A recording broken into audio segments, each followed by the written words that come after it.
Direto da redação, você ouve agora o podcast Outra Visão. Apresentação, Paulo Cunha.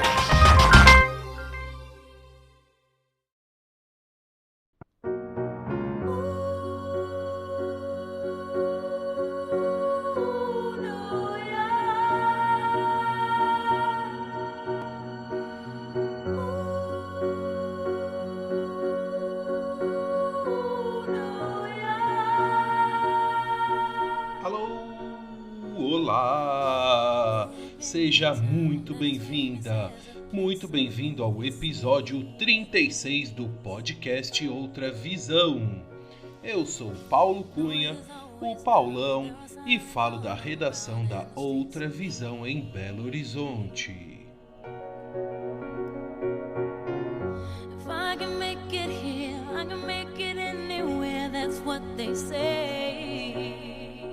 A nossa entrevistada é produtora de arte, fotografia e cinema, formada pelo Carleton College em Minnesota. Atualmente, ela trabalha como art buyer numa grande agência de publicidade em New York City. Há 25 anos, ela vive nos Estados Unidos e há cerca de 20 anos ela reside em Jersey City, que é uma cidade super pertinho de New York. These streets will make you feel brand new. Big lights will inspire you. Hear it for New York, New York. Agora, imagine que a nossa entrevistada é filha de pais brasileiros, mas nasceu na Inglaterra. Parte do jardim da infância ela fez no Brasil e outra parte nos Estados Unidos, mas ela completou o colegial no Brasil. Em 1996, ela decolou definitivamente para a América, onde fez a universidade e depois iniciou a sua carreira profissional e fixou residência. Durante a nossa conversa, ela contou sobre como é o seu trabalho, deu dicas da cidade, relembrou as experiências vividas e das mudanças entre o Brasil e os Estados Unidos, contou das alegrias, dificuldades, descobertas e amizades que construiu na sua trajetória de vida internacional. E é uma história muito legal, repleta de acontecimentos, viagens, trabalhos, estudos e aprendizados. E é com muita alegria que recebemos no podcast Outra Visão em mais uma conexão internacional, desta vez entre Belo Horizonte e Jersey City, na costa leste americana, Bianca Escobar. A Bianca, minha amiga de infância, que eu sei tem muitas histórias para contar. Concrete jungle where dreams are made of. There's nothing you can't do. Now you're in New York. Acompanhe a entrevista. Will make you feel brand new. Big lights will inspire you. Hear it for New York.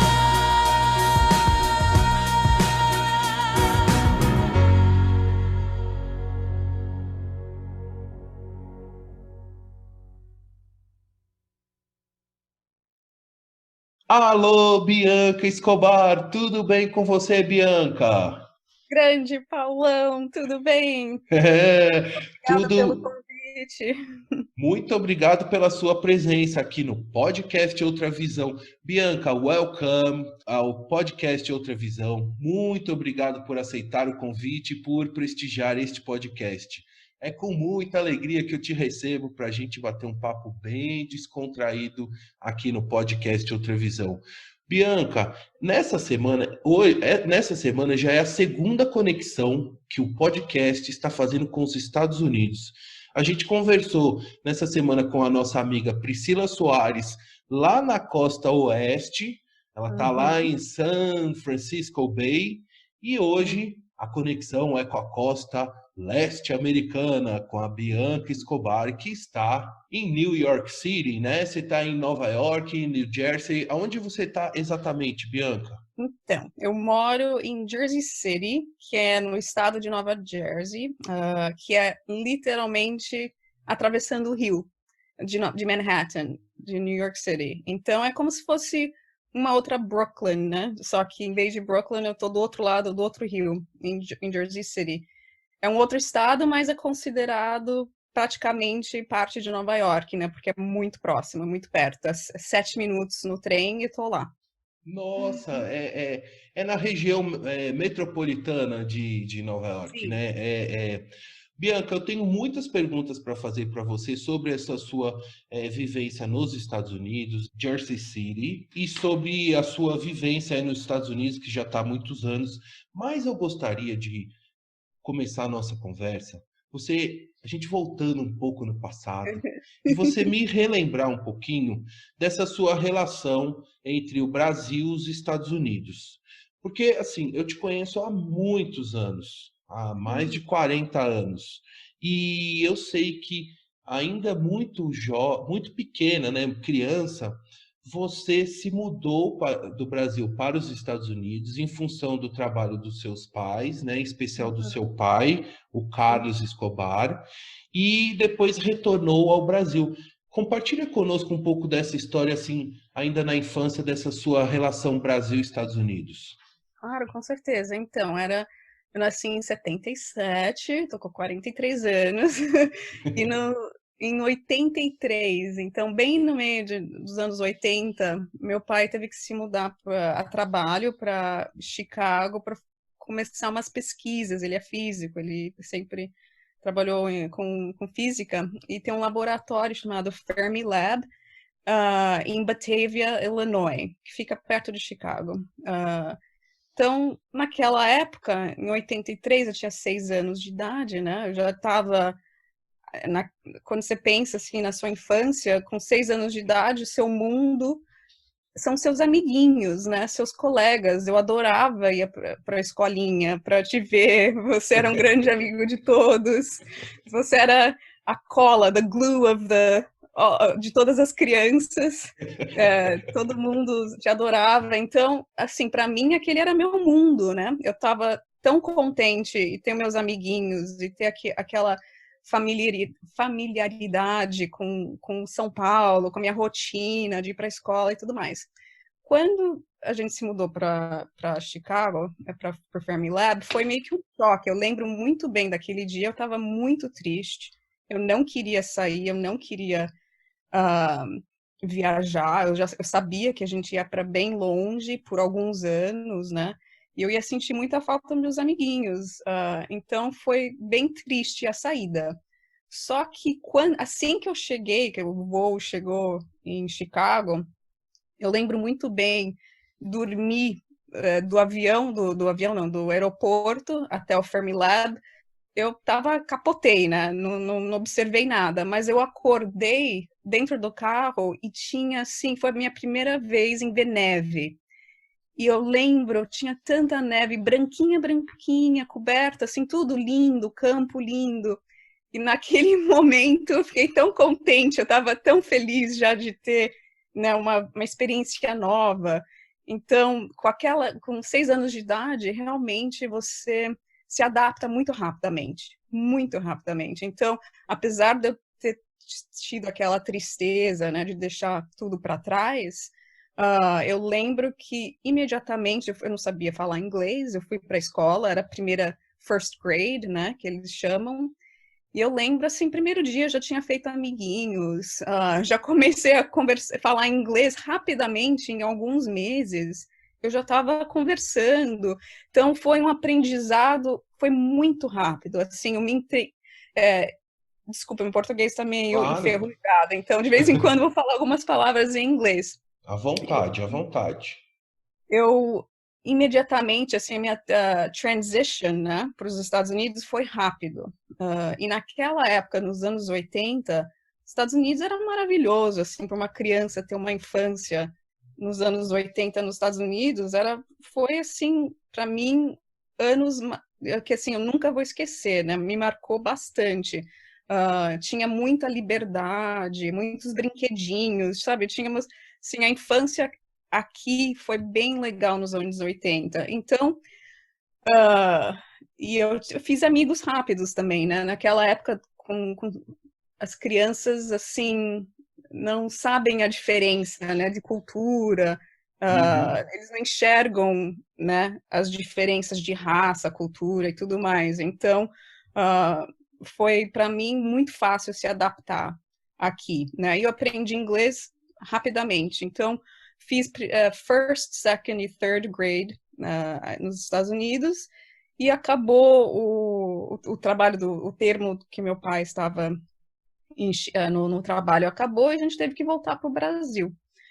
Ah, então, de novo, com quantos anos? Eu estava com 9 já, eu fiquei super triste em Nossa. largar tudo e todas aquelas amizades que eu tinha feito, o estilo de vida era muito seguro, sabe? A gente nem trancava a porta de casa, as crianças, a gente morava numa vila no Fermilab, era uma vila que era composta de uh, outras famílias de físicos que vinham de outras partes do mundo e todo mundo morava nessa vila dentro do Fermilab.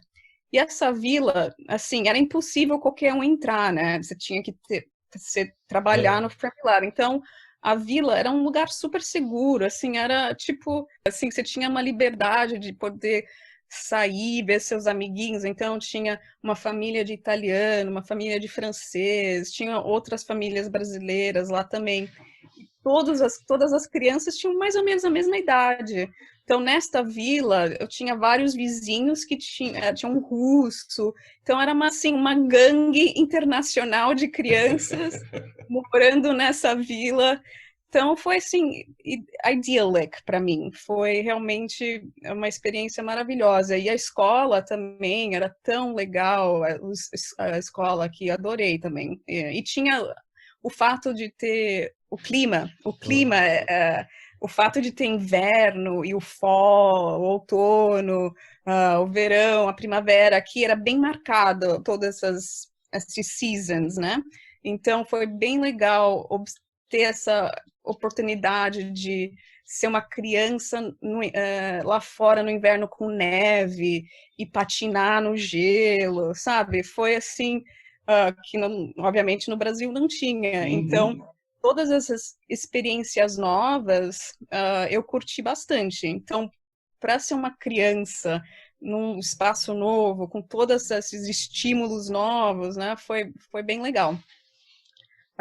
E voltando para o Brasil, foi aquele dilema, né, para os meus pais, porque o que a gente faz com a Bianca agora? Ela aprendeu inglês, e não, é super valioso, né, ter esse dom. Então, em vez de voltar para o comecinho de vida, eles resolveram me pôr no Saint Paul's, a Escola Britânica de São Paulo. Uhum. Então, a partir dos 9 anos, eu comecei a estudar no Saint Paul's até me formar com 18. Ô, Bianca, uma pergunta. Você é nascida na Inglaterra, inclusive, né? Quando o seu pai e a sua mãe estudavam em Cambridge, foi isso? Isso, então eu tenho passaporte inglês também, É só que mesmo? o engraçado é que eu nasci na Inglaterra, mas meus pais só morei lá por um ano, então, né, eu não sabia inglês, apesar que meus pais conversavam entre si quando eles tinham algum argumento, queriam discutir algo na minha frente quando eu era criancinha, eles tinham a briga deles era em inglês. Mas, então, porque na época eu não sabia falar inglês, né? Mas na Inglaterra foi engraçado, que ambos meus pais são brasileiros, eles não se conheciam em São Paulo, os dois são de São Paulo, paulistas, e foram por acaso lá na Inglaterra, em Cambridge, onde os dois estavam estudando. A minha mãe estudou psicologia, meu pai física, no King's College. Tinha alguma festa em fevereiro de carnaval, onde os alunos brasileiros de Cambridge foram se reunir, né? E lá, assim, todo mundo curtindo a festa, menos minha mãe e meu pai, que nunca foram chegados ao carnaval, né? No samba não é bem a praia deles, né? Então, os dois, assim, no canto, né, fazendo nada, não estavam curtindo a festa, se conheceram. Foi assim que eles se conheceram em Cambridge. Então, nasci lá, tal, né, eles se mudaram para São Paulo e Então, essa conexão de... Quando eu fui estudar no St. Paul's, na verdade, tinha um sotaque americano. Eu aprendi o inglês nos Estados Unidos. Só Aham. que eu tive que, depois de algum tempo, né, depois de 10 anos no St. Paul's, eu acabei desenvolvendo um sotaque British accent, né? Que todos os professores eram da Inglaterra, ou da Irlanda, da Escócia. Então, eu acabei aperfeiçoando o sotaque em inglês. E o engraçado é que, aos 18 anos, eu resolvi... O meu português não era tão bom, vou falar a verdade, porque saindo de São Paulo, do Brasil, com, né, 6 anos, você não manejava a língua muito bem, né? Uhum. Daí eu aprendi inglês e depois todas as aulas, a partir dos 6 anos, foram todas em inglês. Para mim, meu inglês, na verdade, agora é melhor que o meu português. Então, com os 18 anos de idade, eu falei, bem, eu não posso fazer cursinho em São Paulo e no Brasil, porque não vou passar. Vou ter que estudar fora. Infelizmente, meu português não é tão forte assim. E na época também, eu não sabia o que eu queria fazer da vida, né, de carreira. E no Brasil, você praticamente tem que escolher já mais ou menos o seu ramo, né? E então aqui nos Estados Unidos tem um sistema chamado Liberal Arts College, onde você não precisa escolher o seu major. Então, Uhum. são 2 anos onde você experimenta um pouquinho de tudo. Você faz cursos em todas as áreas até você escolher seu major, né? E daí você se forma naquilo que você escolher, mas te dá uma oportunidade de se conhecer um pouco melhor, né? Porque com 18 anos de idade, na verdade, você não sabe o que você quer ser da vida, né? Eu tinha umas ideias, mas não sabia. Então, deu certo, assim, deu certo que eu não quis ficar no Brasil, acabei vindo para os Estados Unidos fazer a faculdade aqui e nunca mais voltei, né?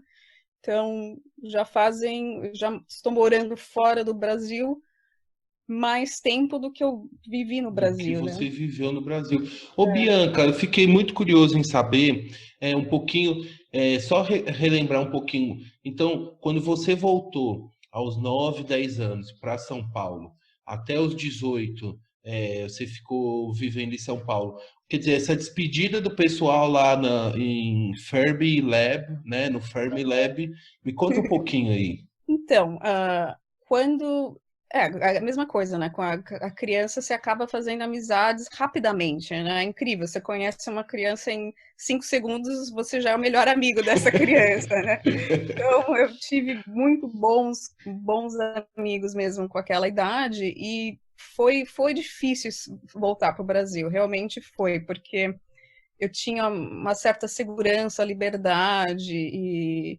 de poder fazer qualquer coisa, né?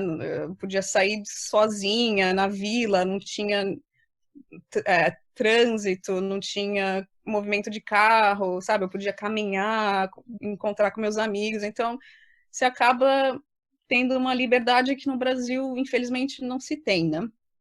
Acho que o que me salvou, assim, voltando para o Brasil, foi ter o acesso ao Clube Pinheiros.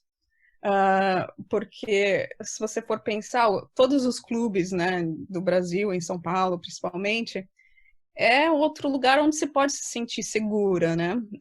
Então, no Clube Pinheiros, eu tinha alguns amigos também, que mesmo da época antes de eu sair de São Paulo, que eu retomei a ver, e, sabe, eu ia para os acampamentos do Clube Pinheiros e fazia escola de natação, esgrima, e ginástica. Então, isso não tem qualquer outra parte do mundo, não existe, né, esses clubes de Uhum. esporte como tem no Brasil. Então, isso é super valioso, na minha opinião, para crianças também, né? Que você acaba formando amizades boas nesses clubes e você se sente segura e pode fazer atividades. Então, me deixou bem busy, né? Eu estava bem busy com essas atividades no clube e tal. E quando eu comecei a estudar no St. Paul's, foi um contraste bem grande do comecinho de vida do SEB e também das escolas aqui dos Estados Unidos, que aqui nos Estados Unidos é tudo meio informal, né? Eu não tinha, a escola aqui nos Estados Unidos não tinha uniforme, era bem relaxed, né? Quando eu fui para St. Paul's, foi, né, no começo, eu fiz amizades rapidamente de novo, porque com 9 anos de idade, você também, né, você se adapta facilmente. E eu sou filha única, o fato de ser filha única, você tem que se adaptar, né? Foi uma coisa que eu sempre aprendi, você faz amigos rapidamente, porque você está sozinha, né? Você não tem outro criança perto da parte da sua vida, então você acaba fazendo amizades rapidamente. No St. Paul's, me adaptei rapidamente também, só que o estilo era bem mais formal, né? Era bem strict, tinha uniforme, era um sistema inglês, então era mais rígido, você não tinha rules, onde você tinha que ter, assim, tudo bonitinho, certinho, não podia estar com a camisa para fora da saia, sabe, as coisas bem strict, assim. Então, foi uma escola, mas que, na verdade, 10 anos disso me deu uma formação muito boa, porque eu gosto de ter essa estrutura, de ser rigorosa com certas coisas, né? Eles realmente, você acaba... a educação foi muito boa também. Então, a educação era o que estava... era a primeira educação, né, no St. Paul's foi super forte, apesar do meu português estar terrível agora, então desculpa. Mas tá ótimo o seu português, Bianca. Você tá indo muito bem, viu? Eu falo assim uma vez por semana, máximo, quando eu converso com meus pais, mas então foi uma mudança de novo, né, uma mudança radical em termos de, né, de estilo de vida, mas eu gostei, assim, você acaba se adaptando, né? E então tinha várias coisas legais no St. Paul's. E as classes lá eram bem pequenas, então tinham acho que 28 alunos em cada turma. Então, de novo, você acaba formando amizades fortes, porque você está junto com essas mesmas crianças durante, né, 10 anos, então você acaba desenvolvendo amizades fortes. E era uma coisa tão diferente no Brasil, né? O St. Paul's era uma escola inglesa no meio de um país latino, então o fato de ser uma academia, né? Uma institution que era muito diferente de qualquer outra escola no Brasil, quem está lá acaba se identificando com o outro muito facilmente, né? Então, porque não existe, é uma experiência que é rara e só quem estudou no St. Paul sabe como que é essa dinâmica. Bem, agora, para falar a verdade, eu não sei como que está a escola nesses anos, porque deve ter acho que mudou bastante, mas na época eram muitos alunos de filhos de diplomatas, então tinha muito estrangeiro, né? E eu já estava acostumada do Fermi Lab de ter amiguinhos da Itália, França, Rússia, então para mim era o normal, né? Ter coleguinhas de vários países diferentes. No St. Paul's tinha pessoal da Inglaterra, obviamente, da Austrália, África do Sul, Portugal. Então, era uma escola internacional, né? Então, isso foi ótimo ter essa experiência. E, como eu disse, a gente está nessa bolha, né? Você é o peixinho dentro de uma Amazônia, de um Pantanal, né? Então, você acaba se identificando e forma umas amizades bem fortes, né? Ai, que legal. Muito legal ouvir o seu relato. E pelo que então estou entendendo, Bianca, a sua vivência lá na vila da Fermilab também foi um laboratório para a sua experiência lá no St. Paul's, né? Isso, Te preparou me preparou, foi passo a passo, foi me preparando para a experiência no St. Paul's. E também no St. Paul's era outra coisa, você se sente seguro dentro daquela, né, eles te acolhem muito bem, né, então eu sempre me senti crescendo bem acolhida, né, no SEB, no Fermilab, aqui nos Estados Unidos, no St. Paul's.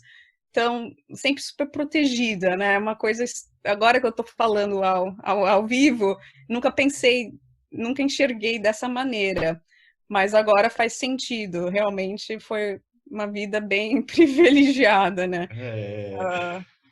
Bianca, eu achei muito legal e quero saber um pouco mais que você conte sobre a sua experiência na época da universidade. Então, você contou que você então foi para a faculdade, foi em Carleton College, right? Em Minnesota. Isso? Minnesota. E foi É. outro choque, porque saindo de um país tropical para basicamente Antártica, né? É o lugar mais frio dos Estados Unidos.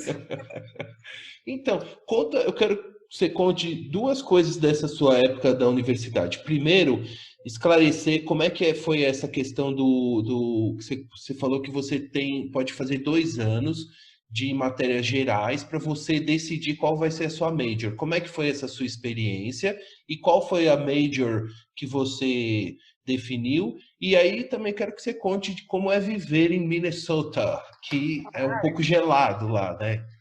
Um pouquinho, só um pouquinho. Mas, eu sempre gostei das artes, né? Apesar de ter pais, meu pai e a minha mãe são do mundo acadêmico, né? Intelectuais, tudo mais, eles sempre me levaram a teatros, a concertos, museus. Então, a presença da arte na minha vida, música, tudo, foi muito forte, muito grande. Então, eu acho que eu sempre fui já... Eu era boa em matemática e tudo mais, ciências, mas minha paixão mesmo era in the arts, né? Eu gostava de música, fotografia, cinema, mesmo quando eu era adolescente, já estava assistindo filmes do Godard, e, sabe, com 14 anos, assim, também foi uma coisa que me marcou bastante, os filmes dos anos 70, 60, filmes internacionais e tudo mais. Então, eu sempre gostei das artes em geral, teatro e tudo mais. Então, quando eu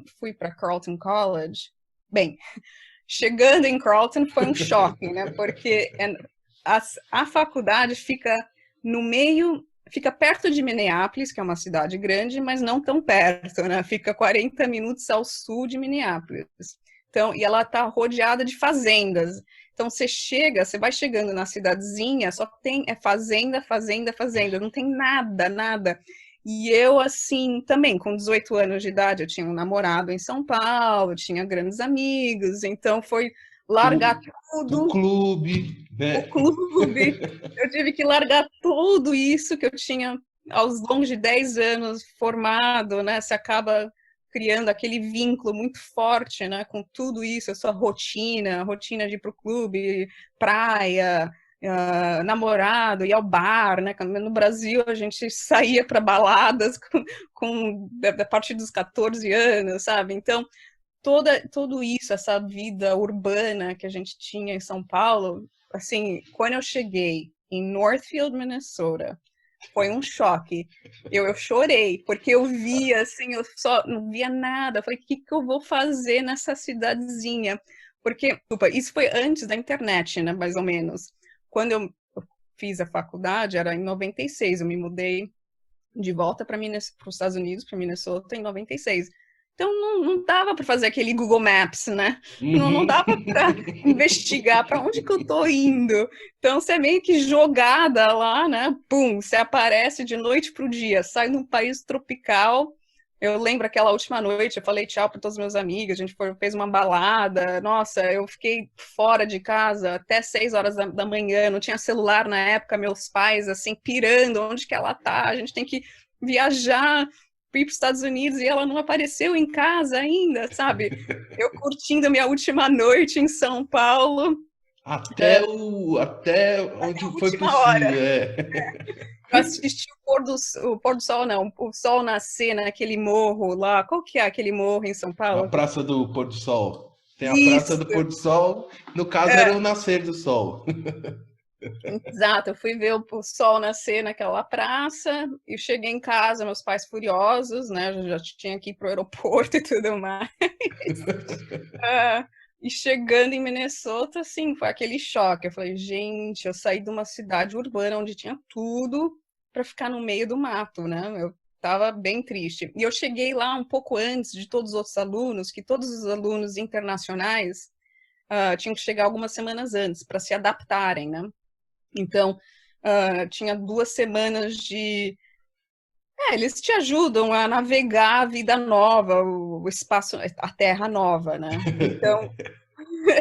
Então eu cheguei lá, tinha outros alunos, tinha poucos alunos internacionais, eu era a única brasileira na faculdade inteira, tinha 2.000 alunos, eu era a única brasileira.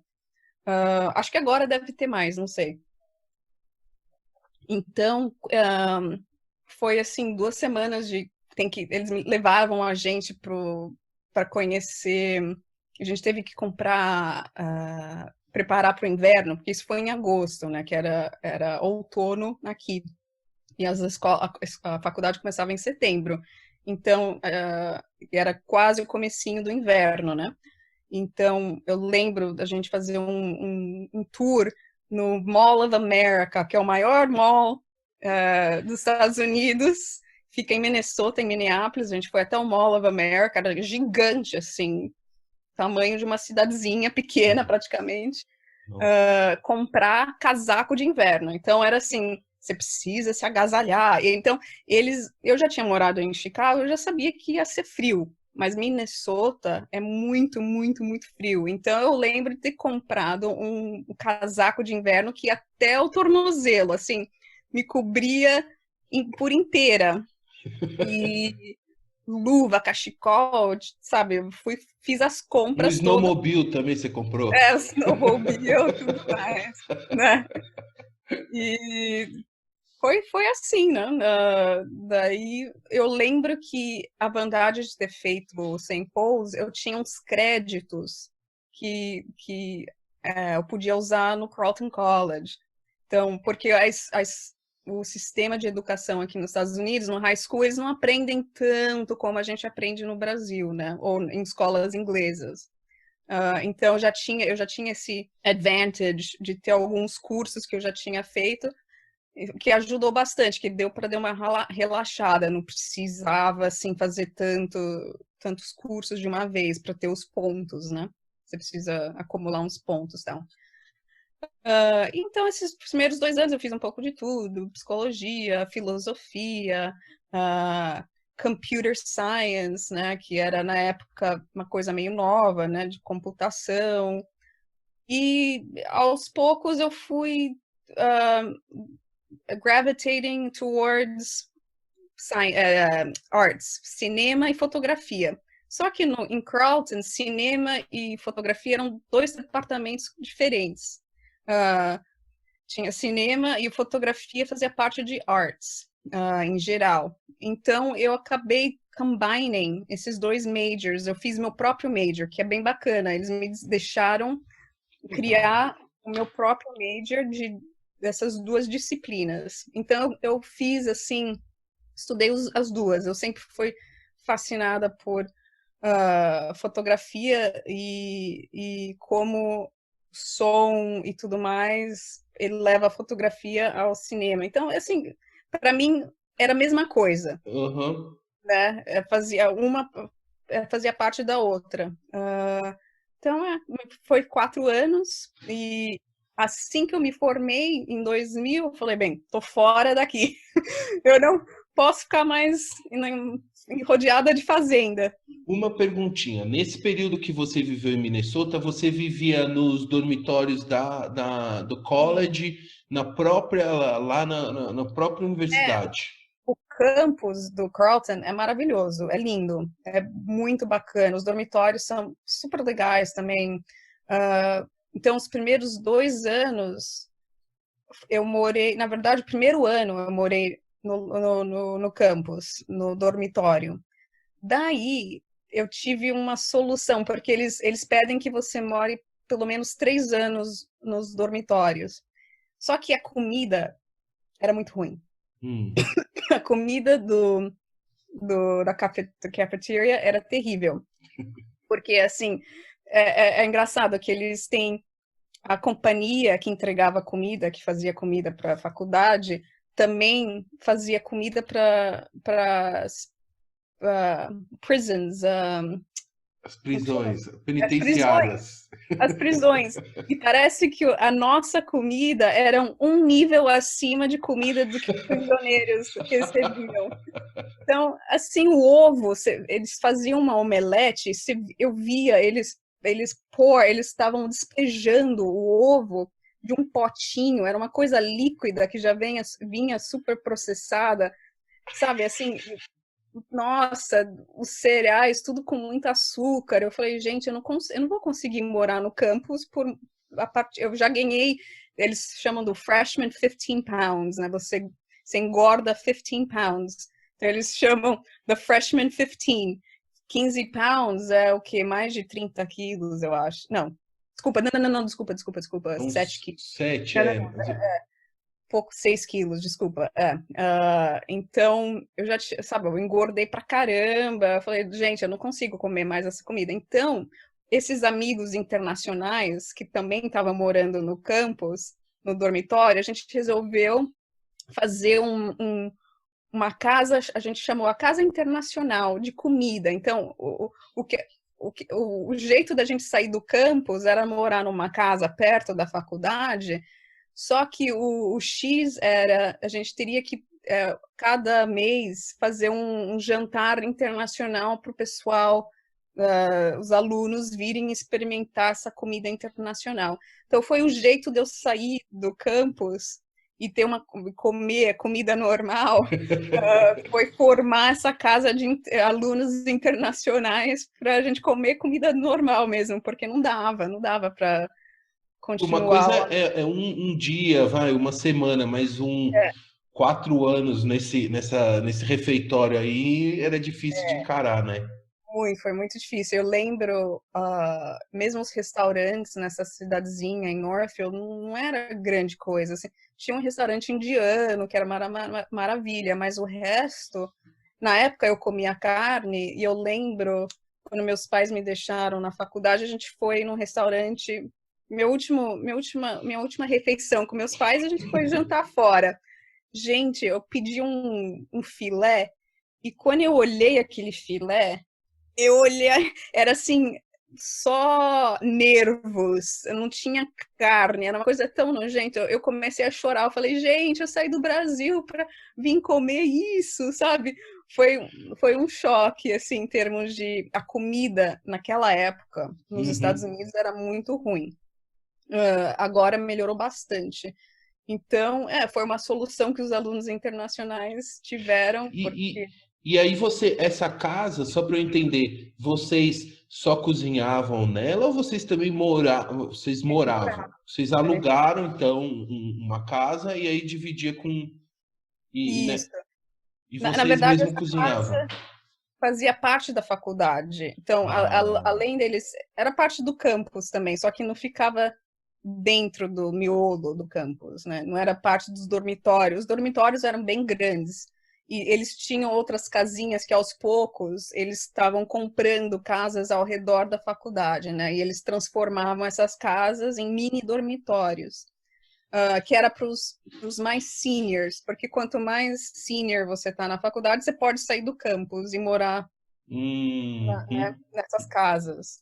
Então, eu já logo saí, fui morar nessa casa e todo ano mudava, né? Todo ano você tem que mudar de casa, de dormitório. Mas foi gostoso, assim, o bom de ter ido para Carleton, que ficava no meio de nada, é que você não tem distração, né? Porque se você for para uma faculdade aqui em Nova York, por exemplo, NYU ou Columbia, você está no meio da cidade, então, como adolescente, você não vai se concentrar nos estudos, né? Você vai querer sair, curtir a cidade e tudo mais. Então, por certo modo, foi muito bom não ter essas distrações que São Paulo tem, e barzinho, e nightclub, e não sei das quantas. Lá eu estava focada nos meus estudos e realmente, sim, me salvou, porque senão iria ter desencanado de estudar e tudo mais. Ia te demandar mais tempo, né? Você ia dedicar uma parte para curtição e outra parte para os estudos. Lá você conseguiu manter o foco exclusivamente nos estudos, nas amizades, né? Ô, É. Bianca, e aí então você teve então a major como no cinema e na fotografia, né? Me conta, saindo com essas graduações, aí você saiu de Minnesota e foi para onde? Para onde você Então, decolou? porque aqui nos Estados Unidos, se você não mora numa cidade grande, você precisa de carro, né? E eu falei, putz, eu quero ir para uma cidade, porque eu sou uma pessoa urbana ainda, eu gosto de lugares urbanos. E eu falei, Minnesota, acho que não vai dar, porque é muito frio e eu preciso de carro para se locomover, né? Se eu for morar em Minneapolis, você precisa de carro. Então eu falei, bem, Nova York, acho que é a única opção. Então eu resolvi vir para cá, porque aqui você não precisa ter carro, né? Você tem um transporte público, é maravilhoso. Então vim direto para cá. Me formei, acho que fiquei só alguns dias depois da formatura e vim direto para Nova York. Na época, deu sorte que um colega de Carlton, os pais dele tinham um apartamento no Upper East Side que ia estar vazio por alguns meses porque eles iam para a Itália, eles estavam construindo uma casa em Tuscany, em Toscana, então eles precisavam de alguém para monitorizar a casa deles aqui em Nova York. Eu falei, opa, perfeito, né? Então, primeiros meses em Nova York foi assim, eu estava no Upper East Side, perto do Central Park, foi uma experiência bem legal. Então ajudou com essa transição, né, de um lugar para outro.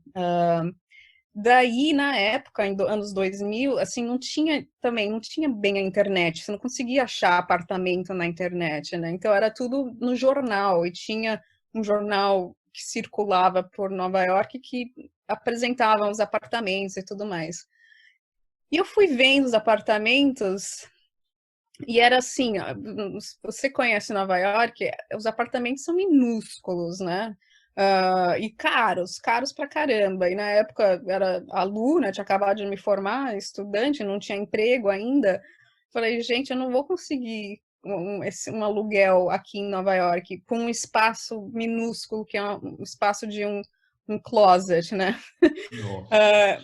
Daí eu vi um anúncio para um apartamento em Jersey City e eu vi que era uma casa e tinha mais espaço e tudo mais, bem mais barato. Eu falei, bem, é aqui do lado, o trem, o metrô passa ali, é o Path Train, né? Não é bem o metrô de Nova York, é um outro sistema, mas vai para Vai. Manhattan, New York City, diariamente, cada 5, 10 minutos. Falei, bem, perfeito.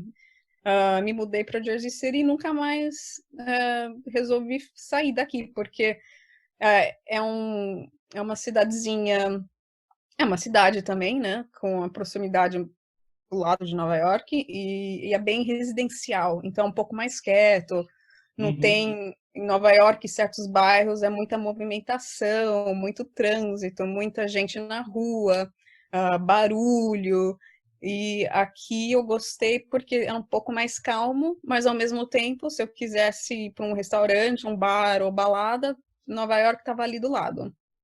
Que, Ah, que beleza, então, hein? foi assim, e na época, quando eu me mudei para cá em 2000, ninguém ia para Jersey City. Assim, os nova-iorquinos olhavam para Jersey City como se fosse, sabe, eles chamavam armpit dos Estados Unidos. Armpit é o sovaco. Então, assim, nenhum dos meus amigos vinham me visitar aqui em Jersey City. Eu que sempre tinha que ir para a cidade, porque ninguém queria pegar. Eles não sabiam que era super próximo. Agora, a história é diferente. Os aluguéis aqui começaram a subir. As pessoas que antes escolhiam Brooklyn ou New York City para morar agora estão começando a vir para Jersey City. Então não é mais um segredo, né? Eu chamava meu segredo que era, não queria Uhum. contar para ninguém porque era too good to be true, né?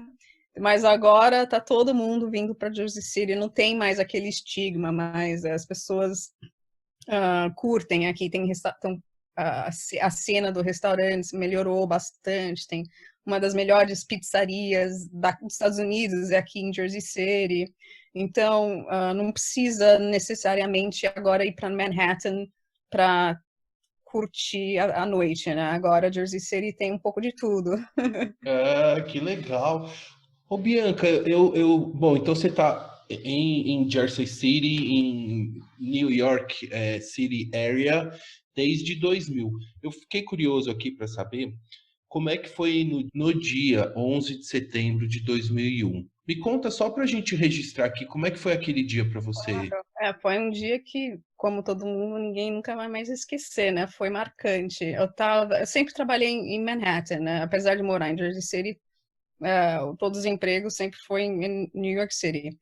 E se você olhar no mapa, onde eu moro, Jersey City, fica bem no mesmo horizonte que o Lower Manhattan, onde fica o World Trade Center. Então, Uhum. é basicamente assim uma reta, né? De Jersey City para o World Trade Center. Então, indo para o trem, para o PATH Train, eu sempre via as torres ali, na minha frente, que era só atravessar o rio, né? Então, e as torres estavam bem próximas a esse rio. Então, a minha visão, a minha vista era diretamente nas torres. E aquele dia eu tinha uns vizinhos meus que no prédio onde a gente morava, tinha uns brasileiros, e eu sempre caminhava pro trem com eles, né? Então a gente estava caminhando, eu vi as torres lá, beleza, tal, descemos no metrô. Tem 2 trens que vai para Manhattan de Jersey City. Tem um trem que vai direto para o World Trade Center, que chama o World Trade Center Train. Então, ele conecta da Jersey City até o World Trade. De lá, você sai, pega outro trem e tudo mais. E tem um outro trem que sobe a Sexta Avenida. Então, eu peguei esse trem que sobe a Sexta Avenida porque eu trabalhava mais no Midtown. Então, um pouco mais ao norte do Lower Manhattan, onde fica o World Trade Center, que fica bem lá embaixo da ilha, né? Então, meu colega foi lá para o World Trade, ele pegou o trem que ia para o World Trade, e eu peguei o trem que ia para Midtown. E assim que eu saí do trem na Sexta Avenida, e a Sexta Avenida, ela termina onde tem as torres. Então, também, de novo, as torres ficam bem no meio dessa avenida, dava para ver, assim, direitinho, porque são as torres mais altas, eram os prédios mais altos de Nova York, e ficava bem, assim, no fim dessa avenida, então você tem uma vista clara, né? E eu saí do trem, do underground, e eu percebi que algo estava estranho, estava tudo meio quieto, parado, e as pessoas, assim, olhando para cima. E eu virei, assim, o rosto e olhei, nossa, a primeira torre estava em chamas. Eu falei, nossa, que coisa, que aconteceu, né? Não tinha noção do que estava acontecendo. E eu fui 2 quarteirões, já estava no trabalho, e lá na esquina da minha rua, do meu escritório, eu conhecia todos os entregadores do UPS e FedEx, sabe? Que eles sempre estavam entrando no nosso escritório. Eu perguntei pro cara, e o que aconteceu? O que aconteceu? Ah, um aviãozinho bateu ali. Eu falei, nossa, que coisa, que azar, né? Que triste, o cara não deve ter visto a torre e bateu ali. Devia estar fazendo turismo, minha ideia, né? Algum aviãozinho de turista e bateu na torre. Eu falei, bem, vou assistir nas notícias quando eu chegar em casa, eles vão apagar o fogo, já achando que iam conseguir, né, controlar aquela fogaceira. Daí, o meu colega, isso eu só fiquei sabendo naquela noite, né, quando a gente voltou para casa, meu colega, quando ele chegou no World Trade, o primeiro avião bateu no momento que o nosso trem chegou lá no World Trade. Nossa. Então ele estava dentro do prédio quando o primeiro avião entrou na torre. E ele estava sirene e tudo mais, ele começou a sair na rua. Então ele saiu, né, para correr, para sair fora de lá, porque eles não estavam deixando ninguém entrar no metrô, nem mais nada. Então ele saiu na rua, quando ele olha para cima, ele vê o segundo avião entrando na torre. ele começou a sair, tava caindo coisas, né? Foi assim, o impacto, quando você sai do PATH train, você tá bem embaixo das torres, essa estação do trem fica bem no miolo ali, bem dentro do prédio mesmo. Então, quando ele saiu, ele estava embaixo daquele inferno, né? Então, ele começou a correr, foi para o norte. Todo mundo que estava naquela área foi correndo para o norte, né? E eu cheguei no escritório, tal, todo mundo ligou a televisão, tinha televisão no escritório, vamos ver o que está acontecendo. Então, a gente estava vendo ao vivo, né, como o resto do mundo. Então, eu vi o segundo avião entrando na torre pela televisão. E a gente tinha um roof deck no nosso prédio, e eu subi no roof deck para ver o que estava acontecendo, que dava para ver as torres, né? E foi de lá que eu vi ao vivo a demolição. Então foi assim, seus olhos não acreditam que você está vendo, né? É uma coisa que demorou até cair a ficha que está acontecendo, demorou. E eu lembro na época, eu falei, nossa, meus pais devem estar preocupadíssimos comigo, porque eles sabem que um dos trens que eu posso tomar cai bem ali no meio, né? Então, eu tentando ligar para eles tal, e não ia.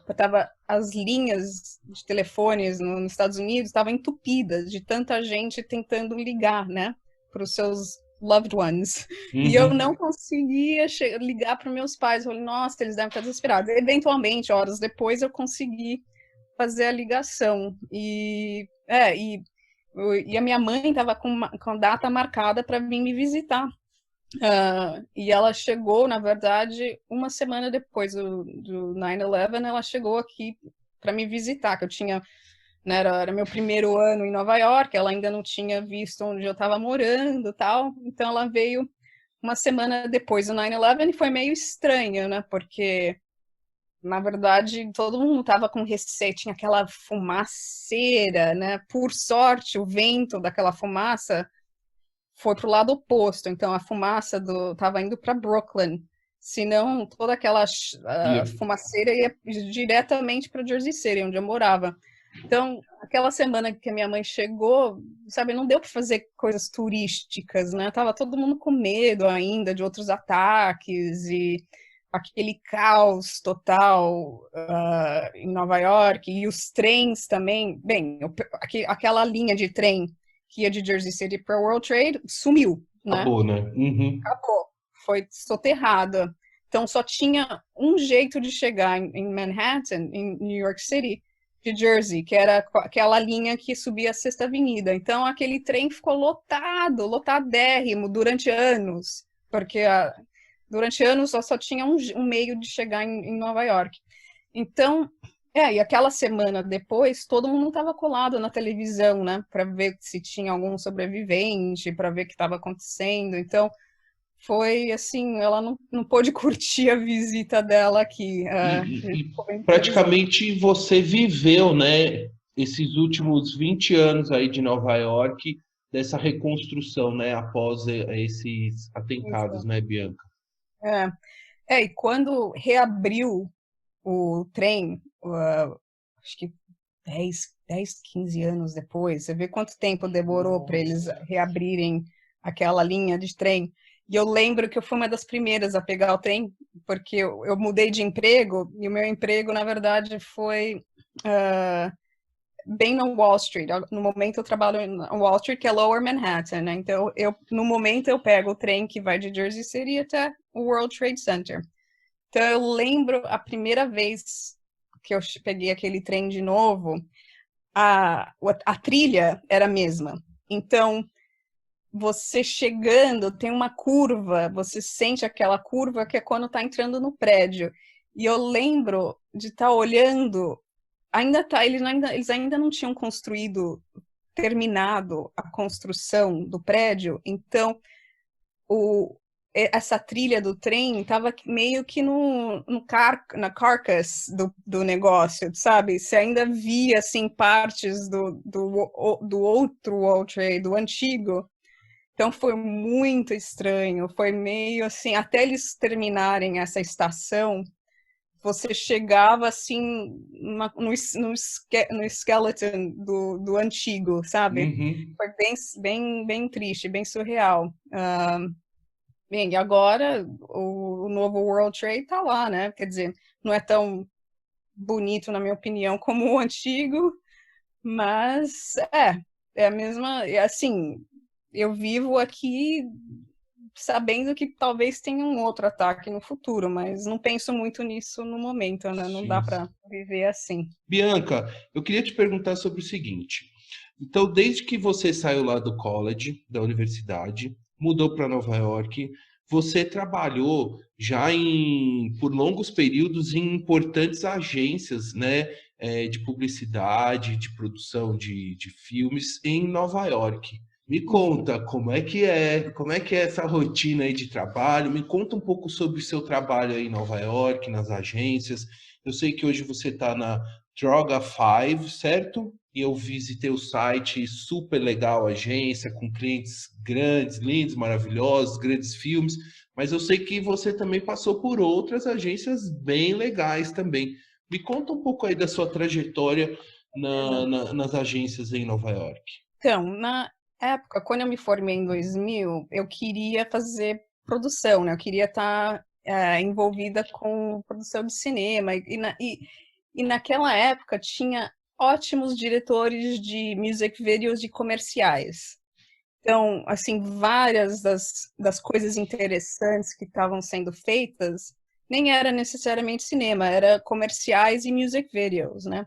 Então, esses diretores todos faziam parte de production companies, né? Essas companhias de produções. Eles representam diretores de music videos e comerciais. Então, quando eu estava na faculdade, eu mandei um fax. Na época a gente mandava fax. Mandei um fax para o dono de uma dessas companhias e falei, olha, me formei nisso, tal, gostaria muito de ter um emprego na sua companhia, blá, blá, blá, aquelas coisas, nem lembro mais que eu escrevi. Por acaso, o dono dessa companhia, ele trabalhava na companhia em LA e não em Nova York. Então, o escritório de Nova York mandou a carta para o escritório de Califórnia. Daí o pessoal da Califórnia mandou de volta pro Nova York e eles acharam que o chefão, queria me contratar, porque eles mandaram de volta para Nova York. Então eu peguei uma entrevista, assim que eu cheguei em Nova York, entrevistaram e eu peguei o emprego, porque eles, né, deu a sorte que veio do escritório do chefe para cá e, sei lá, história complicadinha, mas deu certo. Eu acabei trabalhando numa Mas tudo companhia. começou com aquele fax. Tudo começou com aquele fax. Tudo era feito com fax, nossa. E foi super legal. Trabalhei nessa companhia por uns 3 anos. Aí você acaba conhecendo os diretores e tudo mais. Você faz parte da produção, né? Eu pude observar como eles começam de uma ideia, né, até a produção, até o post-production, a edição e tudo mais. Então, eu pude observar como é feito de começo ao fim, né, um comercial, ou music video e tudo mais. Mas antes disso, quando eu estava na faculdade, eu fiz um estágio com Ken Burns, que era um documentarista aqui dos Estados Unidos, bem conhecido. Ele faz documentários sobre assuntos bem americanos, né? E quando eu estava na faculdade, eu fiz um estágio com ele num verão, e eu trabalhei no documentário Jazz, que ele tinha produzido. Era 10 partes, 10 episodes, sobre a história de jazz nos Estados Unidos. E com essa experiência, eu tive outros contatos. Como que foi? Ele me pôs em contato com esse festival de cinema chamado Telluride, que se passa em Telluride, Colorado, que é no Colorado. Todo ano, em agosto, tem um festival de cinema, e ele fazia parte da comissão lá do festival de cinema. Ele falou, você não quer... Eu terminei o estágio, ele falou, você não quer vir, já que você gosta tanto de cinema, tem esse festival que é super bacana, tal. E eu acabei indo para o festival, para Telluride, e fui uma voluntária nesse festival. E eu amei. E naquele ano foi quando foi Cidade de Deus, alguma coisa assim, estreou nesse festival. E tinha um outro, ai, agora eu tô confundindo, desculpa, mas, bem, eu conheci um cinematógrafo, o DP, um diretor Cineasta. cineasta, um diretor de fotografia chamado Afonso Beato, brasileiro, carioca. E eu era estudante de cinema, né, na faculdade ainda, estava na faculdade, e ele falou, que legal, não sei o quê, eu estou trabalhando numa produção agora com esse diretor chamado Terry Zigoff. Nossa, eu amo esse diretor, ele tinha feito um filme que eu adorava. Eu falei, que demais, que demais. Daí ele falou, olha, na verdade, a gente está com um problema de finanças, de budget no filme, e a gente precisa fazer um short film, um curta, que é uma das personagens do filme, uma professora de arte numa escola, e ela mostra o filmezinho dela, um curta, para a classe dela, né? Então, ele falou, a gente precisa fazer esse clipe, esse curta, só que a gente quer que seja autêntico, que venha de alguém que não seja a gente, né? A gente quer que seja de uma outra pessoa. Eu falei, poxa, eu posso filmar, com certeza, me manda o script. Então, eu estava na faculdade e eu fiz esse curta, que é um filminho, é um short film dentro de um filme, né? Que a professora de arte passa o filme dela para chama Ghost World, o nome do filme, do Terry Zigoff. Então, essa foi a minha primeira experiência, assim, com cinema americano, big film, né? Ainda a indústria. Foi a minha primeira experiência com a indústria de cinema nos Estados Unidos. E eu fiz um estágio com eles também, num dos meus verões do summer breaks da faculdade. Eu fui para a Califórnia, para LA, e vi a produção. Eu fui uma intern, eu fui uma estagiária na produção do Ghost World. Então, apesar de eu ter filmado esse curta, eu também participei da produção. E foi nessa produção que eu vi, assim, a máquina que é, né? Que é não era bem o que eu imaginava que seria. Não sei porque eu fui muito ingênua, porque assistindo os filmes internacionais, né? Daquela French New Wave, Italian, os cinemas do Antonioni, Fellini, eram produções provavelmente diferentes, né? Mais íntimas, tal. Quando você vai para Hollywood, assim, tem uma pessoa que é encaminhada de fazer tal e tal função, né? Então, é uma coisa é uma indústria, uma fábrica, né? Então, para mim, quando eu observei isso, eu fiquei, assim, meio decepcionada com a the art form. Eu não estava enxergando o art form, né? No cinema. Para quem tem as únicas pessoas na indústria que tem essa criatividade é o diretor, o cinematógrafo, os atores e o set designer, né, que cria os sets. São poucas pessoas, e o wardrobe. São poucas pessoas que são partes dessa fase de criação, né? Então, quando eu estava criando os filmes, meus filminhos que eu fazia na faculdade, que era tudo experimental, né? Filmes experimental, você acaba sendo super criativa, né? Mas quando você passa para um sistema do Hollywood, você não está parte daquele miolo criativo. Então, assim, eu me senti assim que talvez não seria a coisa certa para mim. E na época também era ainda muito The Boys Club, né? Era bem difícil ser uma mulher diretora. Então, eu acabei indo para esse lado da produção de comerciais e music videos, que era uma produção um pouco menor, tal, e eu podia ter uma parte mais... Criativa com mais relevância, né? Colaborar com a sua criação, o charme, o que eu estou entendendo que você, quando viveu um pouco da indústria do cinema, o charme da arte, da criação, estava na mão só de 2, 3 pessoas, enquanto tinha um batalhão de outras fazendo a parte da indústria pesada, né? Que é fazer aquilo virar arte, né? Exato. Então, apesar de, se você quiser fazer um filme com poucos amigos, ainda dá, né? Mas é um outro tipo de cinema. Então, quer dizer, eu ainda faço de vez em quando, eu colaboro com amigos, tal, a gente ainda faz filminhos, né, que eu chamo de vídeo, né, não é bem cinema, mas com a produção de comerciais, então eu comecei a conhecer vários diretores, eu vi o processo deles, de como eles criam e tudo mais, foi bem interessante. E já que eu gostava de fotografia ainda, e são mundos separados, né, são bem diferentes, mundo de fotografia com cinema, eu conheci um diretor que era um grande fotógrafo também. E foi com ele que eu falei, olha, que legal, ele é mais ou menos o que eu queria ser, né, um fotógrafo e diretor. Então eu fui trabalhar no estúdio dele de fotografia e eu observava, assim, ele tinha uma produção, ele tinha uma companhia que fazia produção de comerciais e music videos dele, e tinha uma outra divisão que era do estúdio de fotografia dele. Então, eu comecei a manage o estúdio de fotografia dele. Uhum. Então, foi um jeito por ter os dois mundos, né? Eu queria ter acesso aos dois tipos de mundo. Então, eu comecei a trabalhar mais no mundo de fotografia. E com isso, ele era um fotógrafo francês, e ele estava tendo assim ele estava tendo um midlife crisis, né, na vida dele. Então ele resolveu voltar para a França.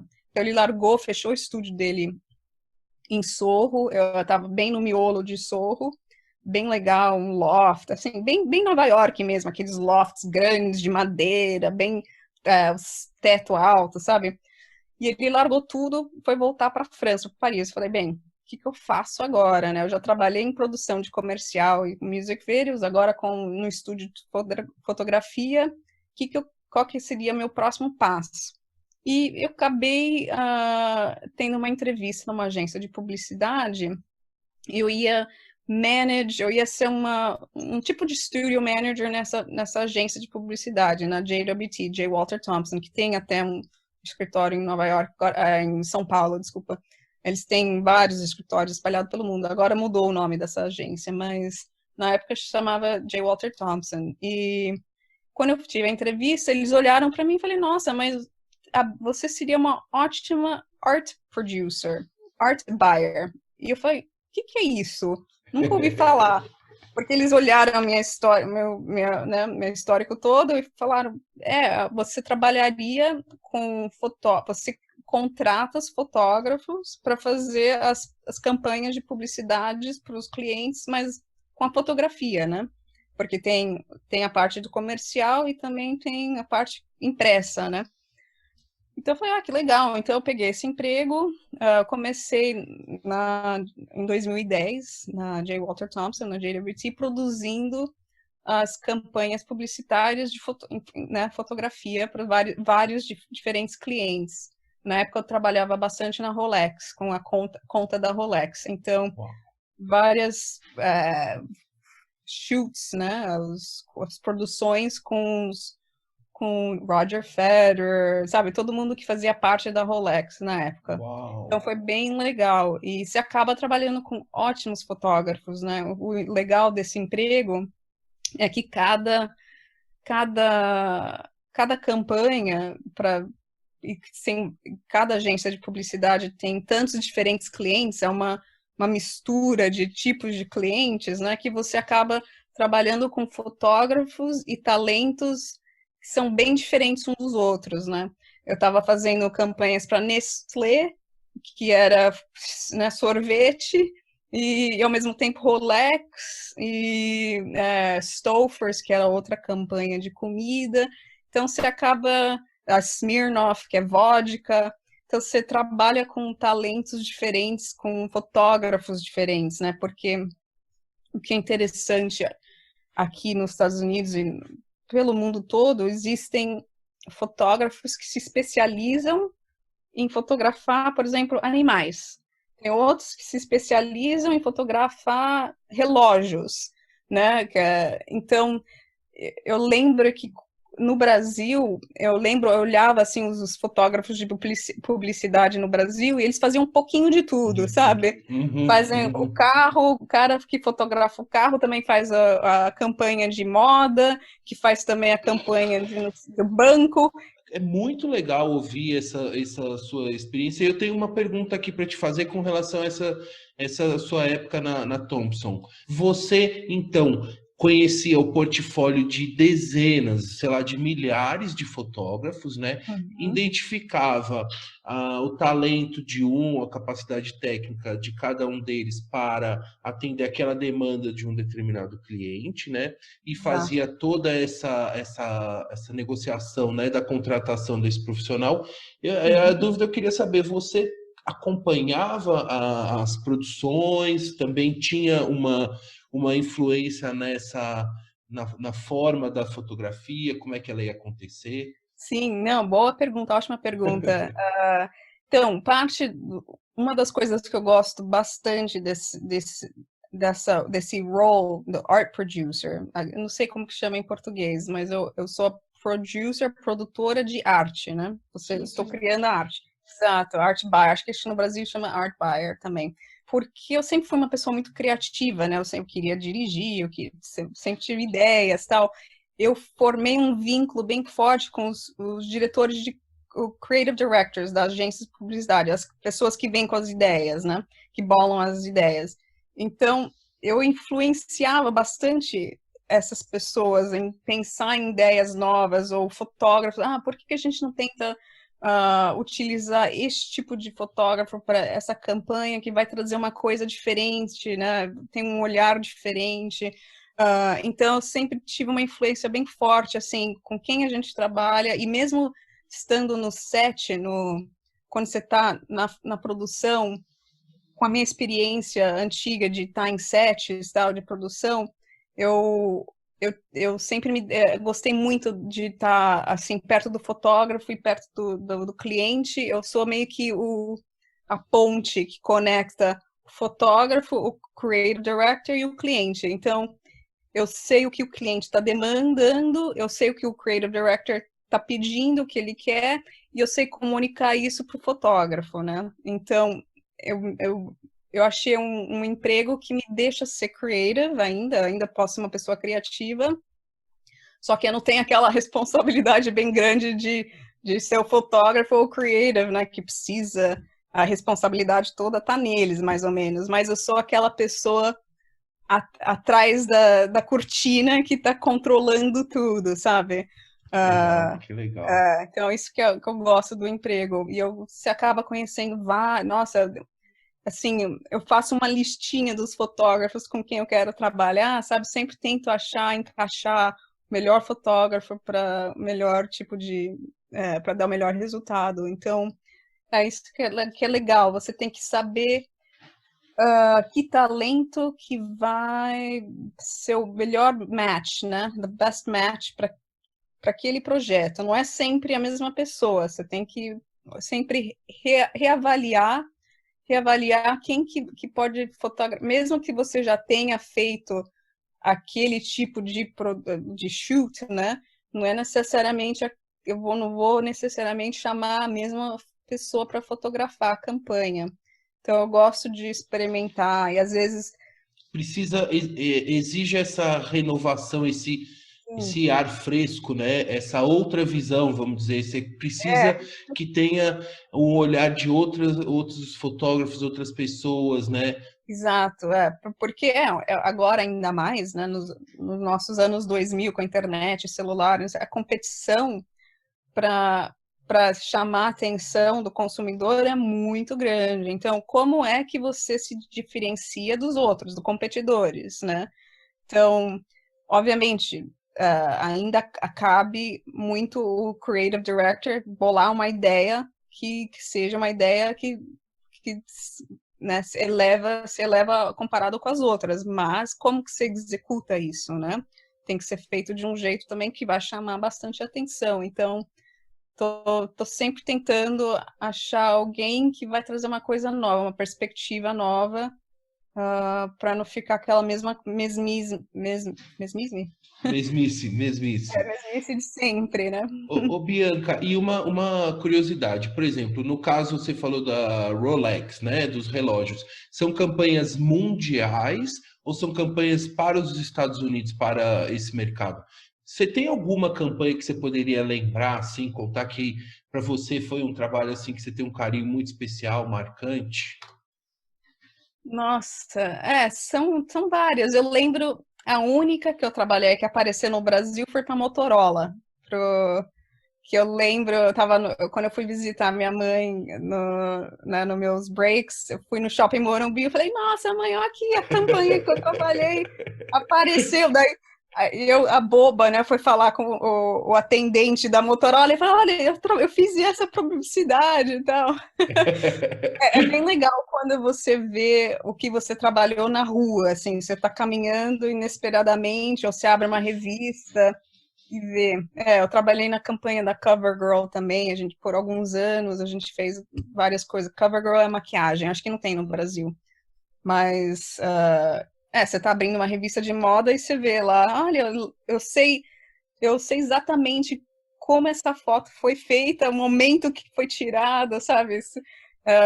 E você acaba sendo super crítica do seu próprio trabalho, né? Porque você lembra do suor que foi fazer aquela imagem, né? Que às vezes parece ser uma coisa meio fácil, né? Uhum. As pessoas não sabem o suor, o trabalho que dá para ter aquela imagem aparecer numa revista ou na televisão, ou no outdoor. Que mais? Recentemente, agora no momento eu estava trabalhando para Equinox, que é um gym, um fitness gym, um clube de fitness, que acho que não tem no Brasil, acho que é só na Inglaterra e Estados Unidos. Petco, que é para uma campanha nova que a gente está trabalhando, é produtos de animais, comida de animais para os pets, né? Trabalho bastante para o Chase Bank, é um banco grande aqui dos Estados Unidos. Harley Davidson acho que o trabalho que eu fiz para Harley o ano passado foi um dos meus highlights da minha carreira, porque foi assim, a gente teve que fazer um library, um catálogo gigante de imagens, né? Porque eles têm assim 40 diferentes motos. E eles também têm moda, eles vendem roupas, então foi assim um mês inteiro que a gente estava filmando na Califórnia, filmando não, fotografando, teve filmagem também, mas eu estava encarregada dos trabalhos de fotografias e foi um mês intenso, teve que fotografar as motos, diferentes motos, cada uma um local diferente, né? E o problema com a motocicleta, que as pessoas esquecem, mesma coisa com carro, você não pode pôr uma moto estacionada num lugar e fotografar, né? Você tem que estar caminhando com a moto, você tem que estar fotografando O movimento, né? o movimento, tem um movimento. Então, assim, a gente teve que bloquear quarteirões de LA para conseguir fotografar uma foto, sabe? Você tem que acompanhar o movimento da moto. Então, foi bem bacana. Foram centenas de imagens que a gente fotografou do movimento, né? Do como a máquina funciona e também a gente chama do product photo, que a gente fotografou as motocicletas no estúdio também, com as luzes, assim, cada detalhinho da motocicleta precisa ser iluminada, né, de um jeito para captar aquele detalhezinho da moto. Então, também foi acho, quase 20 dias que a gente estava num estúdio fotografando cada moto. Nossa. Era assim, 2, 3 motos por dia, e cada moto a gente criou uma personalidade, porque cada moto tem uma personalidade, né? Tem uma função diferente. Então, a gente criou uns sets para contar a historinha da moto. Por exemplo, tem uma moto que é boa para fazer road trips, né? Então, a gente teve um coiote, a gente trouxe um coiote, né? Então, teve um coiote no set, teve pássaros, a gente criou, assim, desertos com areia, então a moto estava perto da areia, foi bem legal. Então foi um processo super interessante. Daí teve a parte de fotografar a campanha de fashion deles, né? Das camisetas e das botas e tudo mais, que também. Então foi intenso, foi assim, Nossa, que uma legal. produção atrás da outra. Então, todo esse material que você produziu, que a sua agência, você produziu, ele é utilizado nas plataformas para o mundo inteiro, para esse cliente. Ó, Então, que aparece no legal. outdoor, aparece na revista, aparece no site, aparece nos revendedores, né? Quem vende as motos. Então, e todo cliente mais ou menos é assim, né? Agora a gente cria assets que vão aparecer no Instagram, social media, website, tudo. Precisa ser, né? Aparecer Abrange todas as de tudo. possibilidades, né? É, que é mais complicado, porque antigamente, né, se você fazia uma campanha, às vezes é só aparecia numa revista, então era uma imagem. Hoje em dia, você precisa criar centenas de imagens, é um library, né, que a gente chama um library de fotografias, porque todo mês precisa pôr uma coisa nova no Instagram, na social media, porque senão as pessoas, né, tem que estar sempre refreshing, sempre com uma coisa nova. Então a gente é bem mais demanding, demanda muito mais agora do fotógrafo do que antigamente era assim, aquela imagem, uma imagem fazia, e era só o que você precisava captar. Hoje em dia não, você precisa contar uma história, né, em fotografias. Então E como eu digo, você tem que ter muitas cartas na manga, né? Você tem que ter a carta, porque o público ele quer sempre uma coisa nova e não é tão simples, né? Essa não produção, é como você falou. e os clientes, infelizmente, eles acham que, se vai aparecer no Instagram, no social media, não pode, a gente não tem muito dinheiro, né? Mas a produção é a mesma, né? Você ainda precisa Uhum. da finança para criar a produção, não importa onde vai aparecer. Então, o problema é que hoje em dia que a gente vê que tem menos dinheiro e menos tempo para criar mais e mais, né? Mais e mais assets. Uhum. Porque, então é bem puxado. Realmente, agora as produções, assim, antigamente você tinha meses para produzir, não sei o que. Agora, às vezes, é semanas, e é muito corrido. Então, a gente está fazendo uma coisa para o Airbnb. Não, tem aí no Brasil, não tem Sim, Airbnb? sim, tem, tem. Então, vou fazer uma campanha agora para o Airbnb e em tempos de pandemia, né, é complicado também fazer produção agora com corona, covid e tudo mais, porque as produções estão mais complicadas, né? Você tem que testar todo mundo antes, o crew, o fotógrafo, os assistentes, o cara que faz luz e tudo mais, e os atores também. E às vezes, se eles testam positivo, É, acabou. Acabou a produção. Você gasta centenas, milhares de dólares, que você tem que achar uma outra nova data para fazer a produção e você acabou gastando dinheiro ali você teve que contratar a gente, né? Tava todo mundo já pago para aparecer no dia e daí alguém testa positivo, acabou. Então é muito complicado agora fazer produção, mas a gente está se virando, né? Uhum.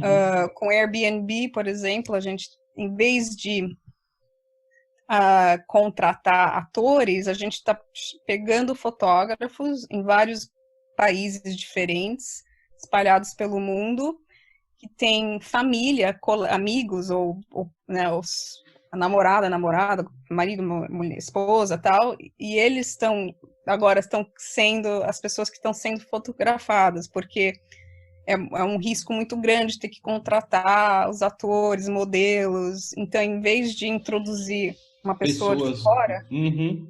a gente está fazendo. Fiz a mesma coisa com o Chase Bank. Eu peguei um fotógrafo que tinha uma esposa linda, uma filhinha linda de 4 anos, e a gente fez o shoot todo na casa dele. Vai vocês, Uma boa Então, solução, hein? a família dele se tornou os modelos. É. Então a gente acha algum. Então a gente está sendo criativo agora, né? A gente acha soluções para os problemas que estamos enfrentando. É, nossa, Bianca, que maravilha ouvir um pouco da sua trajetória profissional, dos seus trabalhos. Bianca, eu tenho mais duas perguntinhas para fazer. Eu estou tomando o seu tempo aí do seu Thanksgiving Imagina. Day. Viu, pessoal? A gente está gravando essa entrevista no dia 26 de novembro de 2020 e aqui no Thanksgiving Day. Mas a Bianca disse que ela vai jantar hoje só, então eu estou atrapalhando o almoço dela, mas, Não, mas problema. é por uma causa nobre, né, Bianca? Bianca, eu queria te perguntar o seguinte: você tem algum site ou algum link que a gente possa ver o seu portfólio de trabalho? Assim, você reuniu isso ou um dia pensa em reunir? Porque eu fiquei muito curioso. Você tem um portfólio maravilhoso, você, enfim, uma bagagem excepcional. E a gente quer ver, pô. A gente quer ver. Eu sei, né? Eu preciso fazer. Quando eu saí eu queria a JWT, quando eu saí, não era bem assim para minha agência que eu queria ficar nela, né? A gente tinha perdido alguns clientes bons, tal, e eu tava na hora de eu ir embora. Então, nessa época, eu tinha feito um site com os trabalhos que eu tinha produzido na JWT. Ah, e agora, nessa agência nova, na Droga 5, que na verdade esse nome, é só fazer Aham, é uma aham, piada porque é droga, né? Com meu aham. sobrenome, Escobar, todo mundo ficava aqui, Escobar trabalhando numa companhia chamada Droga, o que tá acontecendo, né?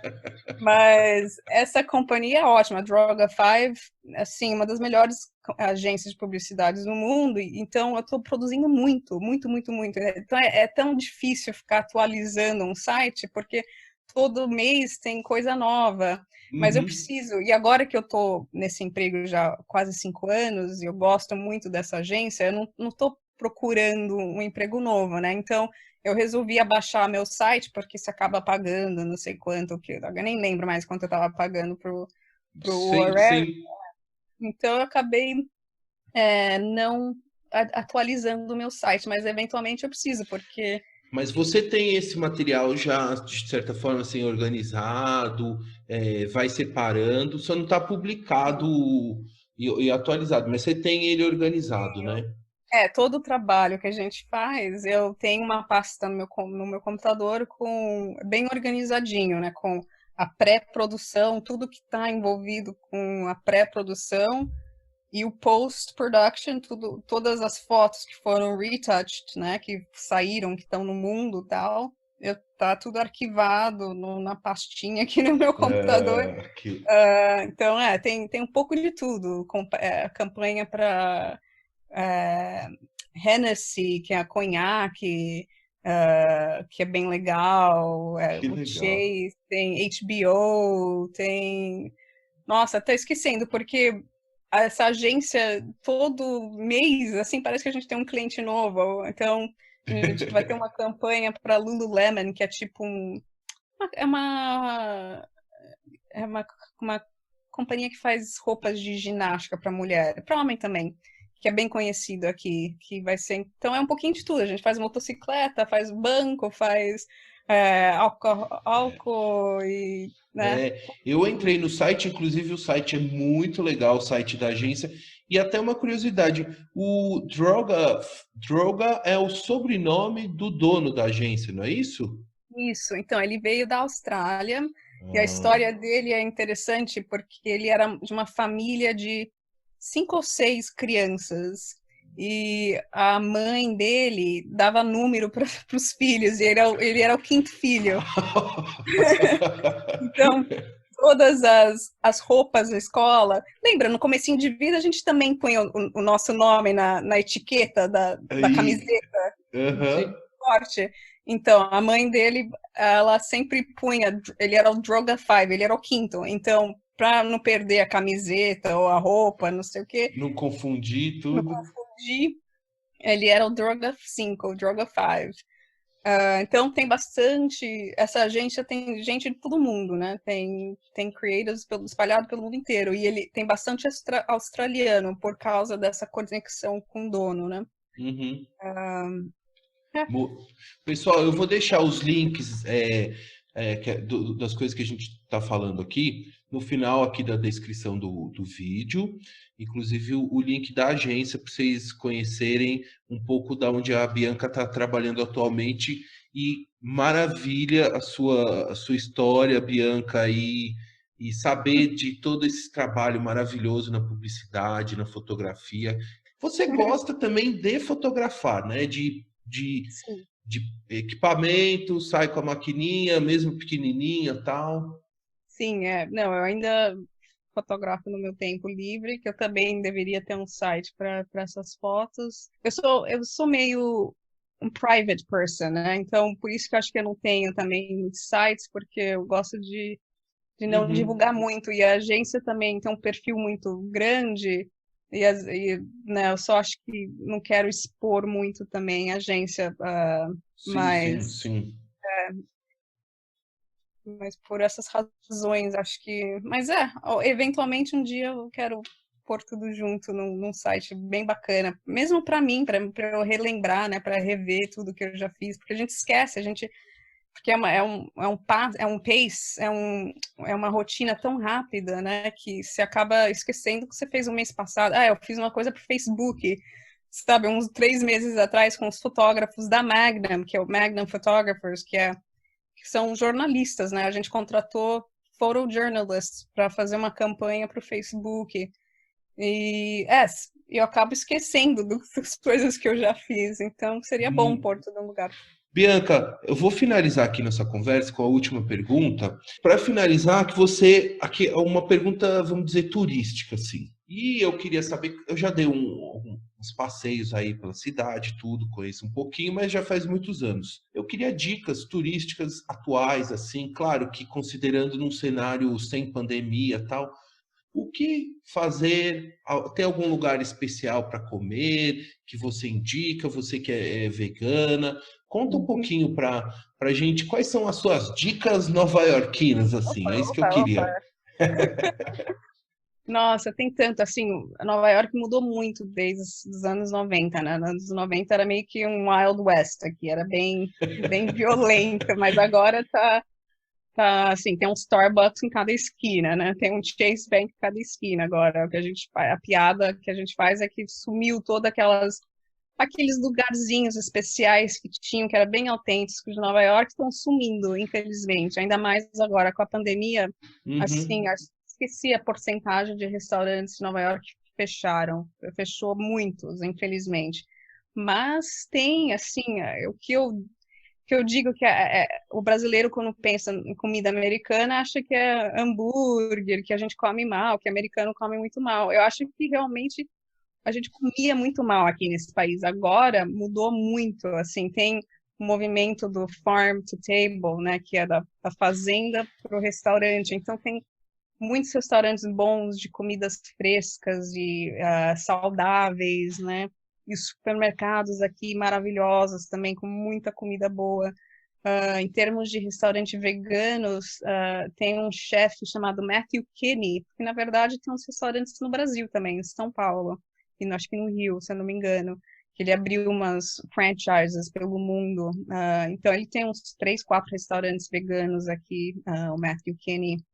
Mas assim, o legal de Nova York também é você estar caminhando e descobrir um gem, né? Uma joia no meio da cidade, explorando. Para mim, acho que caminhar, caminhar, caminhar, a melhor coisa que tem nessa cidade é ficar, né, aos pés mesmo, conhecendo os miolinhos, que cada neighborhood, cada bairro de Nova York tem o seu estilo, né?